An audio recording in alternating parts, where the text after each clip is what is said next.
दुनिया भर में कोरोना के मामले बढ़कर 2 करोड़ 48 लाख के पार पहुंच गए। वहीं कुल मौत का आंकड़ा 8,40,000 के पार पहुंच गया। अब तक दुनिया में 1 करोड़ 72 लाख से ज्यादा मरीज ठीक हुए हैं।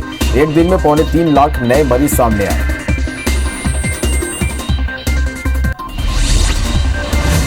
देश में कोरोना के कुल पॉजिटिव केस 34,61,000 के पार पहुंच गए। देश में अब तक 26,47,000 से ज्यादा मरीज ठीक हो चुके हैं। वहीं कोरोना से देश में 62,000 से ज्यादा लोगों की मौत हो चुकी है। भारत में कोरोना के एक्टिव केस 7.5 लाख के पार पहुंच गए। पिछले 24 घंटे में रिकॉर्ड 76,000 नए केस सामने आए।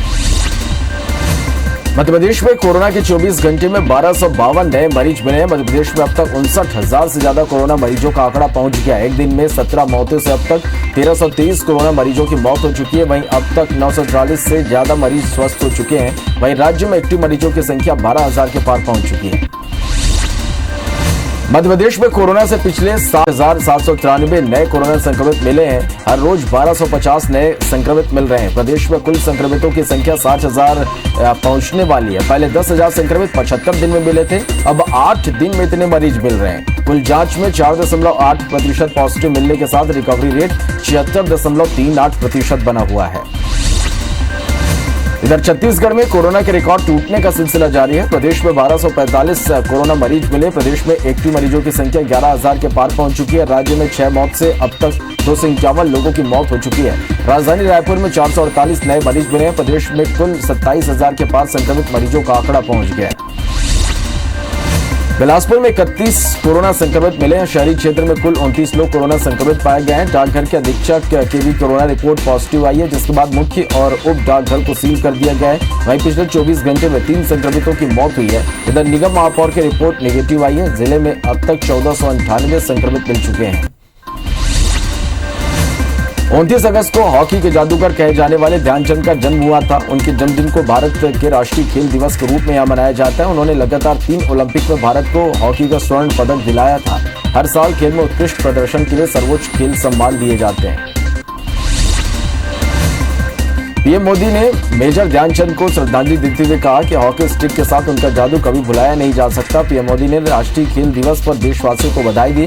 पीएम मोदी ने ट्वीट कर कहा कि यह दिन भारत का प्रतिनिधित्व करने वाले हर खिलाड़ी की उपलब्धियों को सेलिब्रेशन का दिन है। मोदी ने कहा कि उनका दृढ़ संकल्प और तपस्या गजब की है। नेशनल स्पोर्ट्स डे पर हर साल की तरह खेल में उत्कृष्ट प्रदर्शन के लिए सर्वोच्च खेल सम्मान दिए गए। राष्ट्रपति रामनाथ कोविंद ने विभिन्न कैटेगरी में 74 खिलाड़ियों और कोच को पुरस्कार दिए। रोहित शर्मा और विनेश फोगाट सहित 5 खिलाड़ियों को खेल रत्न दिया गया। इस बार वर्चुअल समारोह में राष्ट्रीय खेल पुरस्कार दिए गए। हॉकी के जादूगर मेजर ध्यानचंद की आज जयंती और इस अवसर पर छत्तीसगढ़ के सभी जिला मुख्यालयों में कांग्रेस खेल प्रतिभा सम्मान कार्यक्रम का आयोजन किया जाएगा। कार्यक्रम में 3,500 से ज्यादा खिलाड़ियों को अवार्ड से नवाजा जाएगा। खेल रत्न से सम्मानित होने से पहले महिला पहलवान विनेश फोगाट कोरोना वायरस से संक्रमित पाई गई है। विनेश फोगाट को आज खेल रत्न से सम्मानित किया गया। विनेश फोगाट को कुश्ती के लिए राजीव गांधी खेल रत्न दिया गया। इसके साथ ही विनेश के कोच ओम प्रकाश दहिया भी पॉजिटिव पाए गए। सुशांत केस में सीबीआई जांच का आज 9वां दिन है। कल रिया चक्रवर्ती से सीबीआई ने 10 घंटे तक लंबी पूछताछ की। सीबीआई के समन के बाद रिया डीआरडीओ गेस्ट हाउस पहुंची थी। सीबीआई की 3 टीमें रिया के अलावा सुशांत के रूममेट से भी पूछताछ कर रही है। सीबीआई ने रिया का इंटरव्यू भी सुना है। वहीं गोवा के एक कारोबारी को भी तलब किया गया है। जम्मू कश्मीर के पुलवामा में सुरक्षा बलों को बड़ी कामयाबी हाथ लगी है। सुरक्षा बलों ने मुठभेड़ में लश्कर के 3 आतंकियों को ढेर कर दिया है। सुरक्षा के मद्देनजर जवान पूरे इलाके को घेर कर सर्च अभियान चला रहे हैं। शोपियां में गिरफ्तार आतंकी से इनपुट मिलने की खबर है। कोरोना काल के बीच देश भर में आज मुहर्रम गाइडलाइन के अनुसार मनाया जाएगा। मुहर्रम पर जुलूस के साथ ताजिया दफन करने की प्रथा है। इस बार बाकी त्योहार पर सुप्रीम कोर्ट की मनाही के बाद मुहर्रम पर भी जुलूस निकालने पर सख्त पाबंदी का स्पष्ट आदेश है। छत्तीसगढ़ के नए विधानसभा भवन का भूमि पूजन कार्यक्रम नवा रायपुर में हुआ। सीएम भूपेश बघेल ने नए भवन के भूमि पूजन की प्रक्रिया की शुरुआत की। सीएम भूपेश बघेल, विधानसभा अध्यक्ष, सभी मंत्री और नेता प्रतिपक्ष भी भूमि पूजन में उपस्थित रहे। 51 एकड़ जमीन पर नया विधानसभा भवन आकार लेगा। दिल्ली से सोनिया गांधी वीडियो कॉन्फ्रेंसिंग के जरिए जुड़े।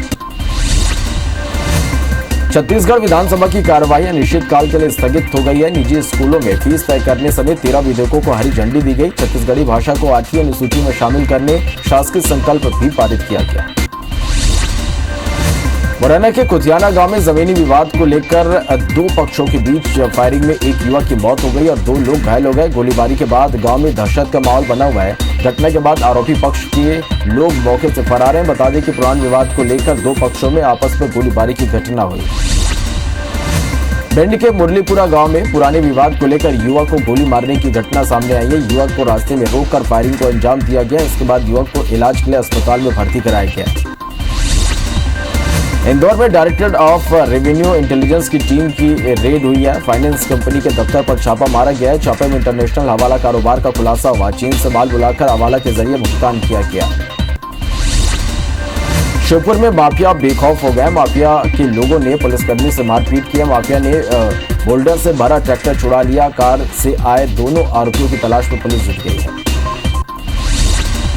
मध्य प्रदेश में कर्ज माफी का बीजेपी नेताओं को भी फायदा मिला है। पूर्व कृषि मंत्री सचिन यादव ने दिए बयान में ये बात कही। उन्होंने कहा कि सीएम शिवराज के परिवार के लोगों की भी ऋण माफी हुई है। नरसिंहपुर में यूरिया घोटाले को लेकर कलेक्टर की जांच रिपोर्ट आ गई है। रिपोर्ट में निजी यूरिया विक्रेताओं के खिलाफ आपराधिक प्रकरण और मारफेट सहित विपणन अधिकारी के खिलाफ अनुशासनात्मक कार्रवाई की अनुशंसा की गई है। खाद्य विक्रेताओं ने इस मामले में पक्षपात बरतने का आरोप लगाया है। मध्य प्रदेश में बारिश से नदी और नाले उफान पर बह रहे। खंडवा, बालाघाट, होशंगाबाद, जबलपुर में खोले गए डैम के गेट। इससे निचले इलाकों में अलर्ट जारी किया गया। पानी का लेवल बढ़ने से कई लोगों को सुरक्षित जगह शिफ्ट किया गया है।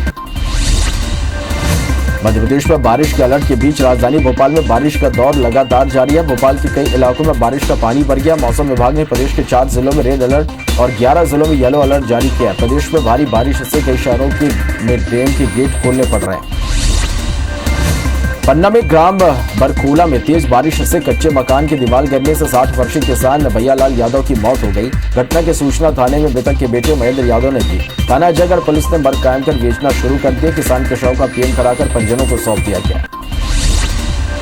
छिंदवाड़ा के पेच नदी के बेलखेड़ा गांव टापू पर फंसे युवक का सेना के हेलीकॉप्टर से रेस्क्यू किया गया। युवक के स्वास्थ्य परीक्षण के लिए उसे जिला अस्पताल भेजा गया है। माचा गोरा डैम के गेट खुलने से नदी में आई बाढ़ से युवक बीच टापू पर फंस गया था। युवक अपने साथियों के साथ मछली पकड़ने गया था।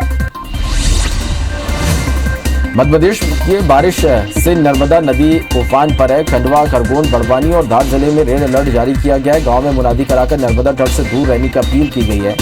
NHDC के अलावा जिला प्रशासन नर्मदा तट के गांव में नजर बनाए हुए घाटों पर लोगों की आवाजाही प्रतिबंधित कर दी गई है। होशंगाबाद में उपंती मंगवारी नदी में शुक्रवार शाम तेज बहाव में 2 युवक बह गए। हालांकि इनमें से एक युवक को बचा लिया गया जबकि एक युवक लापता है। बचाए गए युवक ने बहते हुए बिजली का पोल पकड़ लिया।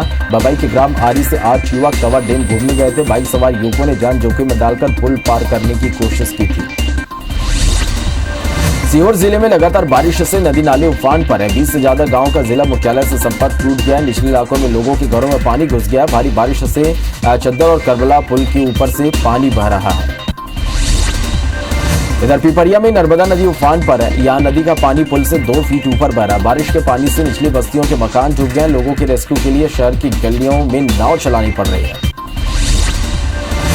सरगुजा के मैनपाट इलाके में लगातार भारी बारिश होने से यहां जनजीवन पूरी तरह से प्रभावित हुआ है। बारिश के कारण यहां ग्राम पैगा जाने वाली मुख्य मार्ग की सड़क में दरार आ गई। यहां मूसलाधार बारिश से खेत, नदी नाले और तालाब उफान पर हैं, जिसके कारण लोगों की आवागमन में काफी मुश्किलों का भी लोगों को सामना करना पड़ रहा है। पत्थलगांव में तमता गांव बांध की मिट्टी धसकने से 8 गांव के किसानों को परेशानी में डाल दिया। पानी से लबालब भरे तमता बांध की बदहाली से खतरा उत्पन्न हो गया है। किसानों की शिकायत के बाद सिंचाई विभाग ने मुख्य बांध में मिट्टी और मुरुम का भराव कर दिया है। मिट्टी के कटाव को देखते हुए क्षेत्र के किसानों में बांध की सुरक्षा को लेकर चिंता बढ़ गई है। दिन रात किसान बांध की चौकीदारी कर रहे हैं।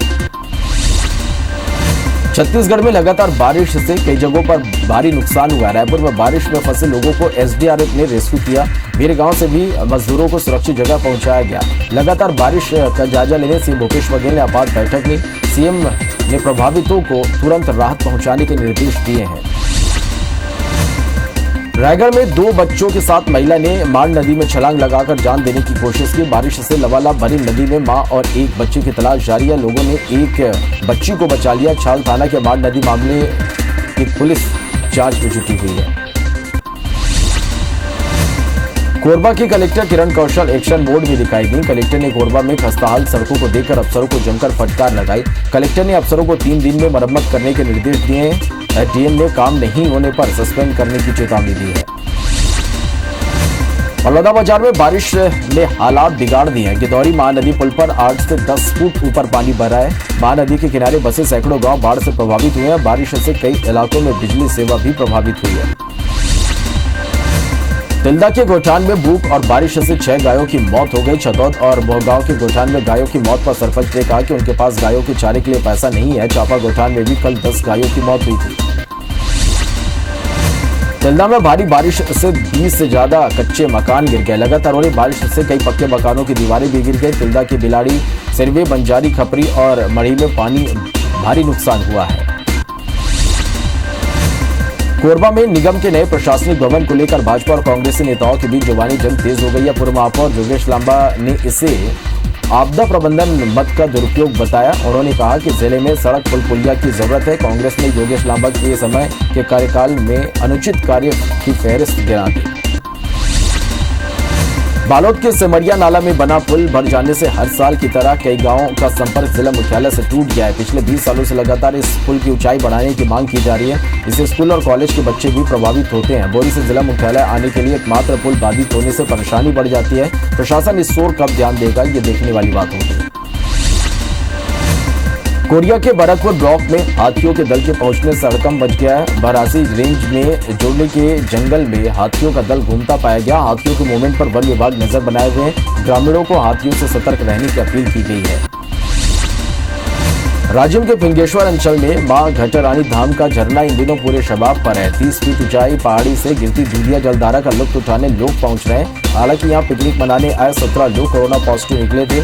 इससे जिला प्रशासन ने मंदिर प्रवेश पर रोक लगा दी है। कल घटारानी में जतमई मंदिर तक पुलिस लगातार पेट्रोलिंग करेगी। डोंगरगढ़ में लगातार 48 घंटों से हो रही भारी बारिश से नदी नाले उफान पर है। राजनांद गांव में भी सभी नदी नाले उफान पर होने से निचले इलाकों के घरों में पानी भर गया। प्रभावित लोगों को सुरक्षित स्थानों पर ले जाया गया।